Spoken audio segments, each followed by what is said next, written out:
이 시간 우리에게 주시는 하나님의 말씀을 경청하겠습니다. 오늘 우리에게 주시는 하나님의 말씀은 신약 마태복음 25장 31절부터 40절까지의 말씀입니다. 이제 하나님의 말씀을 봉독하겠습니다. 인자가 자기 영광으로 모든 천사와 함께 올 때에 자기 영광의 보좌에 앉으리니 모든 민족을 그 앞에 모으고 각각 구분하기를 목자가 양과 염소를 구분하는 것 같이 하여 양은 그 오른편에 염소는 왼편에 두리라. 그때의 임금이 그 오른편에 있는 자들에게 이르시되 내 아버지께 복받을 자들이여 나와 창세로부터 너희를 위하여 예비된 나라를 상속받으라. 내가 줄일 때에 너희가 먹을 것을 주었고 목마를 때에 마시게 하였고 나그네 되었을 때에 영접하였고 헐벗었을 때에 옷을 입혔고 병들었을 때에 돌보았고 옥에 갇혔을 때에 와서 보았느니라. 이에 의인들이 대답하여 이르되 주여 우리가 어느 때에 주께서 줄이신 것을 보고 음식을 대접하였으며 목마르신 것을 보고 마시게 하였나이까? 어느 때에 나그네 되신 것을 보고 영접하였으며 헐벗으신 것을 보고 옷 입혔나이까? 어느 때에 병드신 것이나 옥에 갇히신 것을 보고 가서 배웠나이까 하리니 임금이 대답하여 이르시되 내가 진실로 너희에게 이르노니 너희가 여기 내 형제 중 지극히 작은 자 하나에게 한 것이 곧 내게 한 것이니라 하시고. 이 말씀은 살아계신 하나님의 말씀입니다. 아멘. 여러분, 앞서 말씀드린 것처럼 어느덧 오늘이 이제 2020년의 마지막 주일이 되었습니다. 처음 올해 시작되었을 때 코로나가 한참 퍼졌죠. 그때만 해도 이게 과연 언제 끝날까 막막하기만 했는데 막상 이렇게 마지막 주일이 되고 나니까 감회가 참 새로운 것 같습니다. 근데 생각해 보면 항상 우리의 삶이 그런 것 같아요. 어느 해는 정말 너무 살기가 힘들어서 올해가 빨리 지나갔으면 하는 그런 해도 있는 반면에 또 어떤 해는 너무 행복해서 이 해가 안 갔으면 하는 그러한 마음이 드는 그런 해도 있었죠. 그러나 중요한 사실은 어떠한 해였든지 좋았든지 힘들었든지 반드시 그 모든 시간들은 지나가고 결국 마지막 순간이 온다는 사실이겠죠. 근데 여기서 한 가지 우리가 생각해 볼 필요가 있습니다. 이 마지막 순간이라는 거는 그냥 이렇게 시간의 흐름대로 왔다가 사라지는 그러한 것이 아니라는 사실입니다. 이 마지막이라는 것들은 항상 그간의 과정에 대한 결산이 따라오게 마련입니다. 한번 예를 들어 볼까요? 이제 학교에서 여러분들이 이제 대학교를 다니시는 학생분들은요, 이제 이 학년을 어떻게 마치나요? 보통은 이 기말고사를 보죠. 그래서 기말고사 마지막 시험을 치르거나 아니면 기말 과제 마지막 과제를 제출하는 그날이 바로 방학의 시작일이기도 합니다. 또한 회사에서는 어떻습니까? 회사에서는 한 해 동안 우리 사원들이 열심히 일한 사람들을 추려 뽑아서 그간의 실적들을 토대로 우수 사원들에게 여러 가지 상여금이나 또 실적을 포상을 지급하기도 하죠.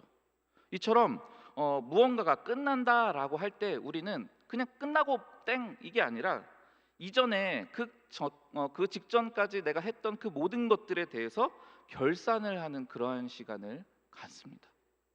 여러분, 그냥 끝나면 되지 왜 굳이 이렇게 결산을 하는 그러한 일들이 있을까요? 그냥 좋게 좋게 끝나면 되지 않을까 싶은데요. 근데 여기에는 중요한 이유가 있습니다. 마지막이라는 것은 그저 단순한 끝을 의미하지 않기 때문입니다. 무언가가 마지막이다 라고 한다는 것은 반드시 또 다른 새로운 시작에 연결되어집니다. 그리고 그 새로운 시작의 토대는 바로 기존에 내가 마무리했던 것들에 대한 그 결산이 토대가 되어서 우리는 또 다른 새로운 시작을 하게 되지요. 예를 들어 보겠습니다. 연말에 학생들이 이제 중고등학교 때 여러분들이 학교 다니셨던 때를 한번 떠올려 보셔요. 그때 보면은 이제 연말이 되면 우리의 그 한 학기 또는 1년의 내용들에 대해서 결산을 받죠. 그 결산이 어떻게 나옵니까? 이 성적표로 나오게 됩니다. 이 성적표를 보면은 여러 가지 모습들이 나와요. 어떤 사람들은 가슴을 치고 후회하는 분들도 있고 어떤 분들은 이제 신나서 막 부모님한테 선물 사달라고 하는 사람들도 있는데 우리는 이렇게 딱 성적표 그 결산을 보면은 내가 뭐 예를 들어서 영어나 수학이 약하구나, 내년에는 여기에 좀 더 집중해야겠다, 이런 나의 상황을 판단하게 되고 또 내년도 나의 학업에 대한 계획의 토대가 마련되게 됩니다. 또 만약에 직장 생활을 예를 들어 볼까요? 직장 생활에서 어떤 내 옆에 앉은 동료가 너무 일을 잘했어요. 대박을 쳤어요. 그래가지고 이제 성과급을 많이 받았습니다. 그럼 어떻습니까? 너무 축하할 일이죠.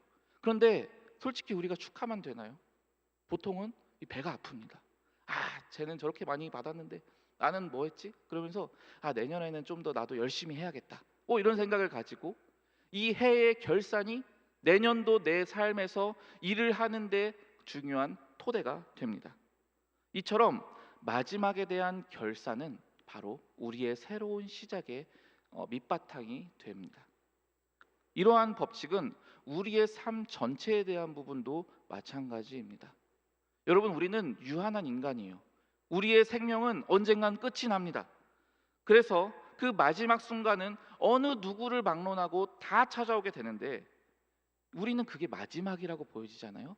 그러나 이것은 실은 이 세상의 관점으로 우리가 보니까 우리의 인생의 마지막이다 이렇게 보여지는 것이지, 영원하신 하나님의 관점에서 볼 때는 이것은 끝이 아니라 하나의 마무리이자 또 다른 새로운 시작의 교차점에 불과하다는 사실입니다. 그 마지막 순간이 되면 우리는 지나온 우리의 삶에 대한 모든 결산과 함께 그 결산 내용을 토대로 영원한 새로운 삶에 들어가게 됩니다. 이것이 바로 오늘 본문이 우리에게 말해주는 진리입니다. 바로 엊그제가 우리 성탄절이었죠. 이 성탄절을 기다리는 주일을 대림절이라고 말씀드렸는데요. 이 대림절은 두 가지 의미가 있다고 말씀드렸습니다. 첫 번째는 이미 우리를 구원하시기 위해 이 땅에 오신 예수님을 기념한다라는 의미가 하나였고요. 또 하나의 의미는 언젠가 다시 이 땅에 오실 예수님을 기다리는 절기로서의 의미가 있다고 말씀을 드렸습니다. 그런데 이렇게 다시 언젠가 오실 그 주님의 모습은 처음 이 땅에 오실 때의 모습과는 완전히 달라질 것이라고 성경은 말합니다. 오늘 본문 25장 31절 말씀을 제가 읽어드리겠습니다. 인자가 자기 영광으로 모든 천사와 함께 올 때에 자기 영광의 보좌에 앉으리니. 아멘. 처음 예수님이 이 땅에 오실 때는 어떻게 오셨습니까? 너무나 낮고 천한 모습으로. 그래서 몸을 누이실 곳조차 없어서 심지어 짐승들의 밥통에 몸을 누이셔야만 했습니다. 이 세상 그 누구보다도 낮고 천한 모습으로 오셔야만 했죠. 그러나 언젠가 다시 오실 주님께서는 원래 가지셨던 그 영광 그대로, 전능자이시며 주권자 되시는 그 영광을 그대로 입은 채 이 땅 가운데 강림하실 것이라고 말합니다. 그 온전한 영광 속에서 그 모든 주님의 권세와 능력을 보여주는 크고 흰 보좌가 설치될 것이고 그 보좌에 주님께서 앉게 되실 거라고 말합니다. 그럼 그곳에 앉으실 주님께서는 어떠한 일을 하시게 되느냐? 놀라운 일을 하나 행하게 하십니다. 그것이 바로 마태복음 25장 32절에서 33절의 말씀인데요. 제가 읽어드리도록 하겠습니다. 모든 민족을 그 앞에 모으고 각각 구분하기를 목자가 양과 염소를 구분하는 것 같이 하여 양은 그 오른편에 염소는 왼편에 두리라. 주님께서는 그 보좌에 앉으신 다음에 이 세상에 존재하는 모든 살아있는 존재들을 예수 그리스도 앞에 다 불러 모으실 겁니다. 그런데 여기에 불려지는 것은 단순히 그 시점에 살아있는 사람들만 불려지는 게 아닙니다. 바다와 땅이 그간 죽었던 모든 자들마저도 다 토해낼 거라고 합니다. 한마디로 이 지구상에서 역사가 시작된 이래로 이 땅에 발 디디고 살았던 모든 존재들이 다 그 영광스러운 주님의 보좌 앞에 서게 되는 일이 일어난다고 합니다. 그리고 그곳에서 주님께서는 양과 염소를 구분하듯이 우리를 두 부류로 구분하실 거라고 합니다. 바로 그들의 삶에 대하여 주님께서 결산하시고 심판하시는 일이 발생한다는 거죠. 요한계시록 20장 11절에서 13절은 미래에 일어날 이 장면을 이렇게 묘사합니다. 또 내가 크고 흰 보좌와 그 위에 앉으신 이를 보니 땅과 하늘이 그 앞에서 피하여 간 데 없더라. 또 내가 보니 죽은 자들이 큰 자나 작은 자나 그 보좌 앞에 서 있는데 책들이 펴 있고 또 다른 책이 펴졌으니 곧 생명책이라. 죽은 자들이 자기 행위를 따라 책들에 기록된 대로 심판을 받으니 바다가 그 가운데에서 죽은 자들을 내주고 또 사망과 음부도 그 가운데에서 죽은 자들을 내주매 각 사람이 자기의 행위대로 심판을 받고. 여기서 우리는 이 마지막 날 이루어질 심판에 대한 중요한 몇 가지 정보를 알게 됩니다. 우선 가장 중요한 정보, 이 심판을 진행하시고 집행하실 심판주는 바로 우리 주님이시라는 겁니다. 따라서 이 심판의 내용은 주님의 기준대로, 주님의 판단대로 이루어질 것을 우리가 알 수 있죠. 그렇게 판단되어진 운명은 우리의 영원한 삶에 그대로 적용될 겁니다. 그리고 우리는 그간 우리의 삶과 모습에 대한 모든 것들을 판단받게 될 것입니다. 그리고 그곳에서 우리는 앞서 말씀드린 대로 두 부류, 즉 양이냐 염소냐로 우리는 나뉘어지게 될 것입니다. 여러분, 우리가 학교 다닐 때를 다시 한번 생각해 보시면 좋겠는데요. 이제 학교 다닐 때 우리가 시험을 보죠. 시험을 보면은 그 시험 보기 전에 꼭 선생님들이 이 중간고사 때 또는 기말고사 때 여기서부터 여기까지 시험이 나올 거다, 이렇게 시험 범위를 알려주시기도 하고, 이건 중요하니까 꼭 시험에 나올 거야 하고 이렇게 성적을 위해서 좀 잘 나올 만한 부분들, 또 시험 범위들을 우리에게 꼭 짚어주시곤 하죠. 이때 여러분, 만약에 학생이 성적을 잘 받으려면 어떻게 해야 되겠습니까? 뭐 두말할 것도 없이 이 선생님이 알려주신 이 시험 범위 안에서만, 그리고 선생님이 이거 나올 거다라고 짚어주시는 문제들만 열심히 준비하면 되지 않겠습니까? 마찬가지입니다. 우리의 인생의 마지막 날에 대해서도 주님께서는 우리에게 이루어질 일들을 이렇게 마치 성경에다가 예상 기출 문제를 주시듯이 우리에게 미리 알려주신 겁니다. 왜 그렇습니까? 이것을 미리 알고 대비하라고요. 이런 일이 마지막에 실제로 있을 거니까 이 세상에서 살아갈 동안에 너희들은 그 심판을 준비하라. 그 시험을 너희들은 미리 대비하라. 그렇게 말씀해 주시는 겁니다. 그렇다면 주님께서 알려주시는 이 인생의 마지막 날 이루어질 기출문제가 과연 무엇입니까? 이에 대한 내용이 오늘 본문 25장 34절부터 40절까지의 내용인데요. 이 부분에 등장하는 이 내용에서 한 부류의 사람들이 있습니다. 이들은 앞서 양과 염소 중에 양으로 분류된 사람들입니다. 그런데 이 사람들은 바로 주님 앞에 엄청난 칭찬을 받습니다. 그리고 영원한 상급을 받게 됩니다. 그런데 중요한 건 이 사람들이 그렇게 칭찬을 받고 영원한 상급을 받게 되는 그 경위가 상당히 독특합니다. 오늘 본문 35절부터 36절까지의 말씀입니다.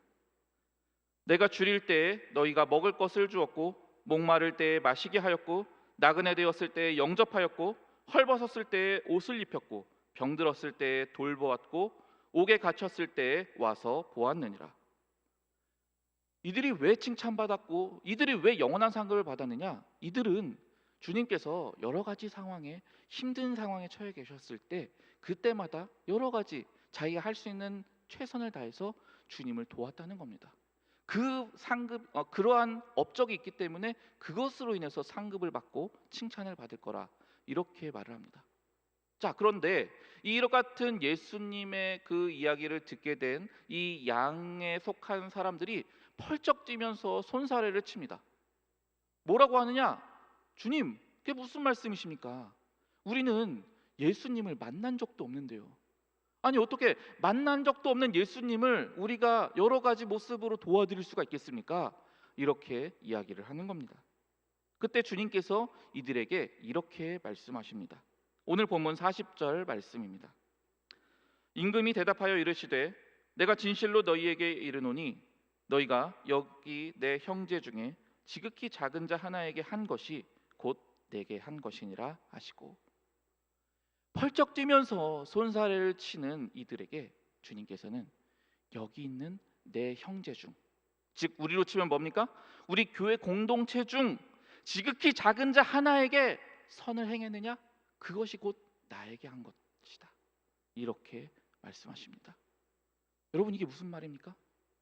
우리가 그동안 이곳에서 예배 드릴 때 우리가 예배 시작하면서 앞에 사람, 뒤에 사람, 옆에 사람 보면서 뭐 사랑합니다 하면서 외쳤던 그 쑥스러움을 계속 표현했던 그 사람, 바로 그 사람이 실은 예수님이라는 겁니다. 여러분들이 지금 줌으로 만나서 얼굴 보면서 화상으로 인사하는 그 사람, 바로 그 사람이 예수님이라는 겁니다. 그래서 바로 그 사람들에게 너희들이 선을 행했기 때문에 내가 너희들을 칭찬한다고 주님이 말씀하신 겁니다. 저는 오늘 본문을 준비하면서 우리 안산제일교회 청년부를 섬기고 있는 수많은 리더들, 간사님들, 우리 사역국장님, 팀장님들, 팀원들이 생각이 났습니다.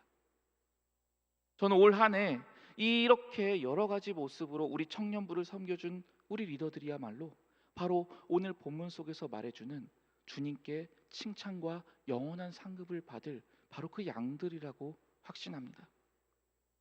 아마 지금 영상으로 이 설교를 듣고 계시는 실제 우리 리더분들은 아마 이 양떼들이 했던 것처럼 손사래를 치면서 아니라고 혹 당혹스러워 하실지 모르겠습니다. 왜요? 올 한 해 동안 코로나가 너무 심해서 한 게 아무것도 없다고 생각되기 때문이죠. 뭐 처음 우리가 코로나가 심해져서 온라인 예배로 전환될 때만 해도 그때만 해도 열심히 시간 지켜서 예배 잘 드렸는데 이게 좀 자꾸 장기화되다 보니까 언제부턴가 예배도 빠먹고 못 드린 때도 있었다고 생각이 드는 거죠. 또 때로 우리가 한동안은 이 오프라인에 나와서 예배를 드릴 수도 있었잖아요. 그런데 그때 리더인데 내가 나와보지도 못했어, 이러한 마음이 들 수도 있을 겁니다. 또 때로는 내가 다른 우리 맡겨진 양떼들, 내 팀원들 챙겨야 되는데 실은 나 혼자라도 추스르기가 벅차서 이 사람들에게 제대로 챙겨주지도 못했다는 그러한 양심의 가책을 느끼실 수도 있겠습니다. 그러나 올 한 해 여러 가지 모습으로 리더로 섬겨주신 우리 사랑하는 리더 여러분, 저는 여러분이 스스로는 아니라고 손살에 치실지는 몰라도 저 개인적으로는 여러분이야말로 참으로 주님 앞에 영원한 상급과 칭찬을 받기에 마땅하고 합당한 분들이라고 확신합니다. 왜 그렇습니까? 주님이 이렇게 말씀하셨기 때문입니다. 마가복음 9장 41절 말씀입니다. 누구든지 너희가 그리스도에게 속한 자라 하여 물 한 그릇이라도 주면 내가 진실로 너희에게 이르노니 그가 결코 상을 잃지 않으리라. 사랑하는 여러분, 여러분들이 생각할 때 나는 리더로서 올 한 해 모범을 잘 보이지 못했는데, 사랑으로 내 팀원들을 보살펴 주지 못했는데, 내게 맡겨진 직분을 잘 감당하지 못했는데 이렇게 생각하실지도 모르겠습니다. 그러나 여러분은 그토록 큰 부담을 느끼면서도 오늘 이 순간까지 여러분의 그 자리를 지켜와 주셨습니다. 코로나19라는 사상 초유의 사태가 일어나서 그 어느 누구도 어떻게 해야 될지 전혀 알지 못하는 바로 이러한 상황에서도 여러분들은 기도로서 이 자리를 지켜와 주셨습니다. 횟수의 많고 적음은 문제가 되지 않습니다.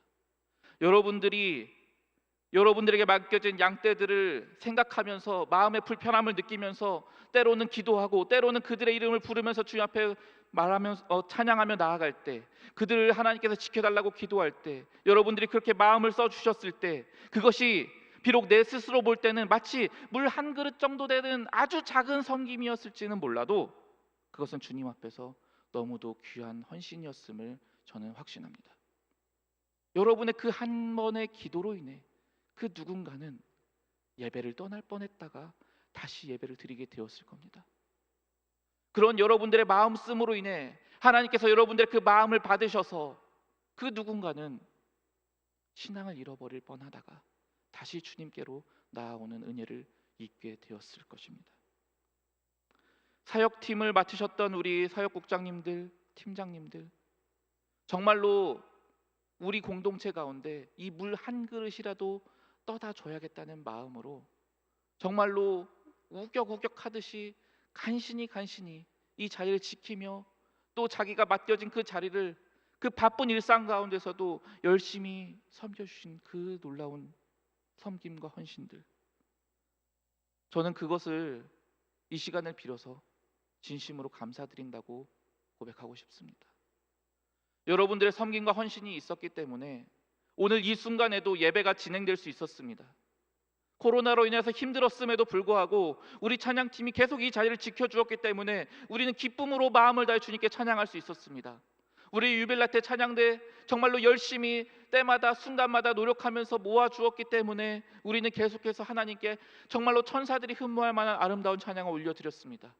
우리 예배 안내팀들 정말로 예배를 봉사하며 섬기면서 정말로 오프라인 될 때마다 때로는 드리고 때로는 못 드리는 그런 반복되는 상황 속에서도 계속 이 자리를 지켜주었기 때문에 우리가 함께 이 자리에 나와서 예배를 드릴 수 있었습니다. 우리 양육국원들, 우리가 이 한 해 동안에 그래도 하나님의 말씀을 붙잡을 수 있도록 여러분들이 불철주야 섬겨주셨기 때문에 또 여러 가지 모습으로 우리가 온라인으로 양육을 진행할 수 있도록 도와주셨기 때문에 우리가 여기까지 예수님을 붙잡고 나아올 수 있었습니다. 우리 선교국도 마찬가지죠. 우리가 선교 헌금을 드리면서 그 선교사님들의 힘들고 어려운 사정들을 계속 알 수 있게 해주셨고, 그 많은 선교 헌금을 통해서 수많은 선교사님들이 비록 작지만 그들의 생계에 또 그들이 하나님의 나라를 세워가는데 귀하게 쓰임받게 해주셨습니다. 우리 새가족 팀원들 정말로 이 어려운 시기에도 이 교회에 나온 귀한 영혼들을 붙잡고 그들에게 연락하고 그들에게 가르치느라고 정말로 불철주야 애쓰셨습니다. 이 예배가 시작되기 전부터 수없이 많은 이들이 방역팀으로 섬겼습니다. 다른 이들보다 더 일찍 나와가지고 추운데도 떨면서 현관에서부터 예배를 위해서 섬겨왔습니다. 우리 수많은 양육 리더들 힘들고 어려운 상황 속에서 줌으로 하는 거 싫다고 그렇게 외치는 우리 팀원들한테 그래도 우리가 같이 모여야 되지 않겠느냐고 계속 권면하면서 여러분들이 그 자리를 지켜주셨습니다. 우리 임원들, 우리 숫과나무 임원단 모든 여러분들이 이 힘들고 어려운 엄중한 상황 속에서도 마음을 다해 주셔서 참여해 주셨기 때문에 우리가 그래도 청년부에서 이루어질 일들을 계속 친척하며 나아갈 수 있었습니다. 여러분, 수없이 보이는 곳에서 보이지 않는 곳에서 우리 들림 찬양대 금요철에 항상 이 자리를 지키면서 단 한 번도 자리를 빼놓지 않고 주님 앞에 아름다운 찬양으로 영광 올려드리며 우리가 기도로서 나아가는데 너무나 크게 헌신해 왔습니다. 수없이 많은 이들이 이 공동체를 위해서 우리 예배를 위해서 섬겨왔습니다. 여러분, 그 모든 수고와 섬김과 헌신을 주님께서는 결코 잊지 않으실 것입니다. 확신하건대 주님께서 잘했다, 착하고 충성된 종아, 내가 작은 일에 충성하였음에 내가 큰 것으로 내게 맡기겠으니 내 주인의 즐거움에 참여할지어다, 여러분들에게 귀한 상급과 칭찬을 허락해 주실 줄 믿습니다. 목사님, 그렇다면 리더가 아닌 우리는 어떻습니까? 아무것도 아닌 건가요? 이 말씀을 어떻게 봐야 됩니까? 그렇게 생각하실지 모르겠는데요, 여러분, 리더가 아닌 분들도 마찬가지입니다. 앞서 말씀드린 것처럼 오늘 이 본문의 이야기는 우리가 마지막 날 우리 모두가 다 반드시 마주쳐야 될 그 상황을 이야기하고 있습니다. 그래서 우리는 주님이 우리의 삶을 이렇게 결산하시는구나, 우리의 삶에서 이것을 보시는구나, 이 기출 문제를 미리 보고 우리가 확인하고 앞으로 우리의 삶을 계획하며 준비하며 살아가야 되겠습니다. 그렇다면 주님의 기출 문제, 우리의 삶에서 무엇을 보신다고 성경은 말합니까? 단 한 가지입니다. 내 옆에 있는 지극히 작은 자 하나에게 마음을 두고 살았느냐입니다. 여러분, 요즘 시대는 개인주의가 너무나 당연한 시대가 되어버렸어요. 오죽하면 이 잘나가는 예능 프로그램 중 하나가 이름이 나 혼자 산다이겠습니까? 여러분, 혼밥, 혼술, 이거는 이미 유행이 돼버린 지도 너무 오래되었습니다. 혼자 살아가는 것, 혼자 무언가를 하는 것, 이게 이 시대의 너무 당연한 트렌드가 되었습니다. 게다가 이 코로나19로 인해서 사회적 거리두기가 진행됨에 따라 우리는 강제적으로라도 이렇게 다른 사람들과 떨어져서 지내는 것을 요구받게 되었습니다. 문제는 이것이 자꾸 장기화되다 보니까 몸만 떨어지는 게 아니라 이제는 우리의 마음까지도 어느덧 많이 멀어져 버렸음을 우리가 느끼게 되었습니다. 그런데 문제는 이러한 흐름이 세상에서만 있는 것이 아니라 바로 우리 이곳 교회에서도 이루어지고 있다는 것이 정말로 큰 문제입니다. 내가 잘 믿는 게 중요해. 내가 은혜 받는 그런 예배가 중요해. 내가 좋아하는 찬양이 중요해. 내가 마음 맞는 사람들이 중요해. 이처럼 우리는 어느덧 신앙생활을 나 중심으로 하는 게 당연해져 버리고 말았습니다. 이렇게 나 중심적인 예배 생활, 나 중심적인 신앙생활을 너무 오랫동안 하다 보니까 어떻습니까?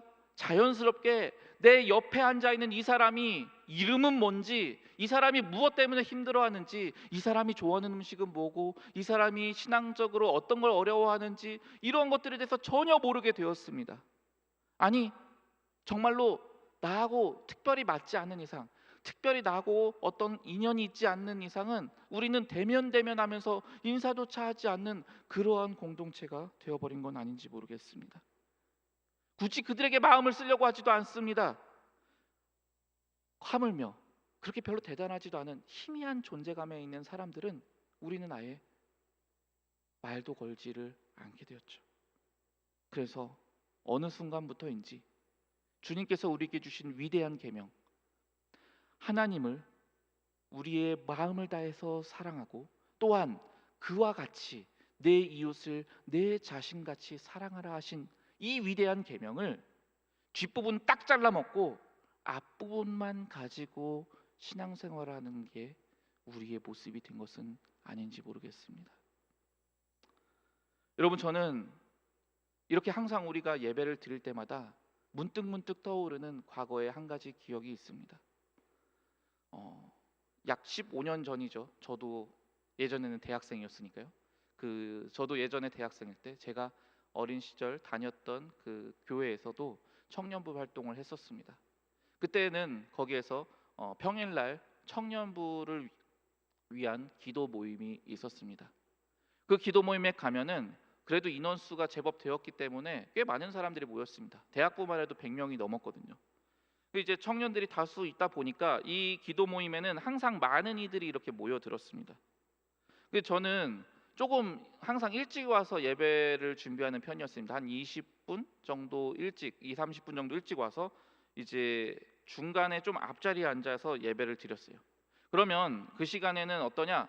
의외로 많은 청년들이 미리 와 있는 거예요. 그 시간에. 미리 와서 뭘 하고 있느냐? 우리가 드리는 예배당 바로 맞은편에 카페가 있었거든요. 교회 카페에 들어가서 서로 교제하고 막 왁자지껄 떠들기도 하고, 또는 그 사이 복도에서 막 서로 인사하기도 하고, 또 이 기도회가 진행되는 그 본당 안에서 거기에서도 함께 대화하거나 인사를 하는 그러한 경우들도 있었습니다. 어느 날이었습니다. 어느 날이었는데 제가 그때 문득 항상 중간 그 가운데 제가 앉는 자리가 있었는데 그 자리가 아니라 맨 뒤에 앉게 됐어요. 이유는 따로 없었어요. 그냥 그때 거기가 앉고 싶었던 것 같아요. 그냥 앉아서 이렇게 물끄러미 이제 그 앞에 교회당을 봤어요. 봤더니 평소에는 그 앞에서 이제 찬양팀이 세팅하고 있고, 그리고 여러 사람들이 이렇게 자리에 듬성듬성 앉아 있고 뭐 이런 것들이 있었는데, 근데 그때 마침 문득 들어오는 시선에 눈에 들어오는 장면이 있었습니다. 그게 뭐냐면, 워낙 사람들이 서로 막 이렇게 떠들면서 대화하고 이렇게 조금씩 이렇게 있다 보니까 혼자 앉아 있는 사람들이 눈에 딱 띄는 거예요. 근데 그 혼자 앉아 있는 사람들이 생각보다 몇 명이 됐어요. 그 사람들이 듬성듬성 거의 대부분 뒷자리에 여기 저기 막 이렇게 앉아 있더라고요. 왠지 그 사람들의 그 모습이 조금 신경 쓰이긴 했지만 그걸 너무 개의치 않고 저는 이제 예배를 준비하면서 맨 뒷자리에서 이제 기도했습니다. 기도를 하는데 그때가 추운 겨울이었는데 히터가 너무 셌어요. 그래서 기도를 하다가 꾸벅꾸벅 졸았습니다. 꾸벅꾸벅 졸다가 이게 꿈인지 생신지 이제 분간이 안 되는 그런 상황이었어요. 근데 그때 참 신비한 것을 보게 되었습니다. 그 꿈 같았어요. 꿈이었는데 거기에서 이제 그 예배당 우리가 함께 그 기도해야 하는 그 장소가 보였어요. 보이는데 거기서 뒷문이 열립니다. 그 뒷문이 열려서 누군가가 들어와요. 그 누군가가 들어왔는데 딱 보니까 알겠는 거예요. 예수님이 들어온 거예요. 근데 그때 제 생각이 어떤 생각이 들었냐면, 와 대박이다. 예수님이 기도에 오셨어? 그러면 어떤 거지? 막 그러면서 오늘 그럼 말씀을 예수님이 전해주시나? 막 이런 생각을 한 거예요. 꿈이었던 거죠. 근데 제 생각에는 그래서 예수님이 당연히 설교하려면 요 앞쪽으로 오셔서 앉으시든지 아니면 뭐 이쪽 의자에 앉으시든지 뭐 이렇게 할 거라고 생각을 했어요. 당연히 예수님의 동선이 그 뒷문으로부터 시작해서 가운데 이렇게 쭉 앞으로 맨 앞으로 오실 거라고 생각하고 있는데, 근데 예수님의 동선이 그 뒤에서 갑자기 그 구석 쪽으로 가시는 거예요. 친한 사람들끼리 서로 이렇게 막 대화하고 중간에 막 하는 그런 자리들을 그냥 지나치시더니 그 한쪽 귀퉁이에서 혼자 앉아 있는 그 친구 옆에 가서 앉으시는 겁니다. 그리고 바로 그 순간 주님의 마음이 너무 강하게 느껴졌습니다. 내가 보는 것은 너희들이 보지 않는, 너희들이 외면하고 있는 바로 이들을 바라보고 있다. 나는 바로 이 아이와 함께 있고 싶다. 저는 지금까지 벌써 10몇 년이 흘렀지만 그 꿈에서 봤던 그 장면을 잊을 수가 없습니다. 지금도 마치 어제 일처럼 생생합니다. 그 일은 저에게 제가 잊고 있었던 너무나 중요한 진리를 알게 해주었습니다. 사랑하는 우리 청년 여러분, 2021년도 저희 청년부가 함께 발맞추어 나아가려고 하는 가장 중요한 주제가 바로 이것입니다. 우리의 공동체성을 강화하는 것입니다. 여러분, 우리는 모두 예수 그리스도의 피로 구원받았습니다. 저의 안에, 여러분 안에 예수 그리스도의 피가 흐릅니다. 그러므로 우리는 주님과 한 몸입니다. 그러므로 우리는 동일한 한 분, 하나님을 아버지로 모셨습니다. 그렇기 때문에 우리는 서로를 향해서 형제님, 자매님이라고 부르게 된 것입니다. 하나님은 우리를 당신의 가족으로 부르시기 위해 우리를 구원하셨습니다. 그래서 우리는 영원히 천국에서 함께 살아갈 하나님의 한 가족이 되었습니다. 여러분, 부모에게 있어서 가장 마음 아픈 게 뭔지 아십니까? 형제들끼리 반목하고 말도 안 걸고 서로 다투며 지내는 것입니다. 이것보다 더 부모의 마음을 아프게 하는 것은 없습니다. 사랑하는 여러분, 우리 공동체가 혹시 이같이 해서 우리 아버지 되시는 하나님의 마음을 아프게 하는 공동체가 되어버린 건 아닙니까? 여러분의 옆에 있는 바로 그 사람, 우리가 한번 제대로 바라봐주지 않았던 그 사람이 실은 예수 그리스도 바로 그분이시라는 것을 우리가 기억할 수 있기를 바랍니다. 우리가 혼자서 열정적으로 찬양하는 것 너무 귀합니다. 우리가 열심히 말씀을 깊이 깨달아 알아서 그 말씀의 깊은 것까지 통달하는 것 너무나 귀합니다만, 그러나 그러는 사이에 내 옆에 있는 지극히 작은 그 한 명의 지체를 보지 못하게 된다면 그 모든 경건의 노력은 실은 아무 의미도 없게 되어버릴 것입니다. 여러분, 우린 다 부족합니다. 그래서 오늘 이 예배를 통해서 내 옆에 있는 한 사람을 우리가 관심을 가져보자, 그 사람에게 마음을 써보자, 이렇게 다짐해도요, 우리는 막상 살아가다 보면 금방 잊어버립니다. 금방 그렇게 살지를 못하게 됩니다. 애초에 다른 사람에게 관심을 품고 그리고 그 사람을 사랑하는 일 너무나 어렵습니다. 왜요? 애초에 우리는 다르게 생겼으니까요. 다른 모습으로 창조되었으니까요. 나와 너무나 달라 보이는 저 사람을 어떻게 우리가 쉽게 사랑하고 쉽게 그들을 관심을 가지고 포용할 수 있겠습니까? 우리의 힘으로는 불가능합니다. 그래서 우리는 아마 많이 넘어질지도 모릅니다. 그래서 우리는 아마 많이 내년에 실패할지도 모르겠습니다. 그러나 이 길을 결코 포기하지는 않았으면 좋겠습니다. 그러나 이 걸음을 결코 외면하지는 않았으면 좋겠습니다. 왜냐하면 이것이야말로 우리 주님께서 우리의 삶에 가장 원하시는 단 한 가지 소원이기 때문입니다. 그래서 주님께서는 우리의 능력으로는 할 수 없지만 전능하신 그분의 성령을 우리를 통해 역사하셔서 반드시 우리가 그 일을 이루게 하시고야 말 것입니다. 때로는 넘어질 수도 있고 때로는 쓰러질 수도 있겠지만, 그러나 그 모든 과정을 통하여 마침내는 주님께서 하나님의 가족이 된 우리가 서로 참으로 사랑하는 그러한 공동체로 우리를 빚어가 주실 것입니다. 여러분, 이 한 가지 사실을 잊지 마시기 바랍니다. 우리에게 주어진 이 사랑의 기회는 결코 무한하지 않습니다. 내가 사랑할 수 있는 기회는 유한합니다. 언제까지 우리가 이 기회를 보장받을지 우리는 알 수 없습니다. 그러므로 우리에게 아직 이 기회가 주어지는 바로 오늘을 여러분 결코 놓치지 마시길 바랍니다.